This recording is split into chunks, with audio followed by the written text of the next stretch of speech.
Commençons par comprendre qu'est-ce que la gestion d'incidents. Donc, comme on a vu précédemment, les objectifs principaux de la gestion d'incidents, c'est de rétablir rapidement le fonctionnement des services et de minimiser l'impact négatif.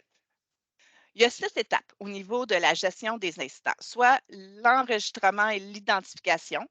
On va également classifier et prioriser les incidents. Ensuite, potentiellement, on peut escalader les incidents.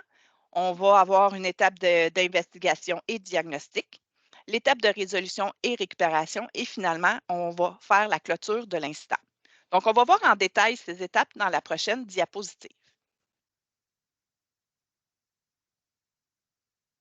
Voici donc en version illustrée les étapes de la gestion des incidents. Donc, il y a 6 étapes. La première étape, l'identification et l'enregistrement, c'est ici qu'on va capturer toutes les informations pertinentes sur l'incident dès qu'il est signalé ou dès qu'il est détecté. Ensuite, ben, on va assigner une catégorie, on va assigner une priorité pour chaque incident dans le but de déterminer dans quel ordre ils seront traités. Ensuite, on peut évaluer si on a besoin d'escalader à un niveau supérieur pour une résolution plus rapide. La quatrième étape, c'est d'effectuer des recherches pour comprendre les causes sous-jacentes de l'incident.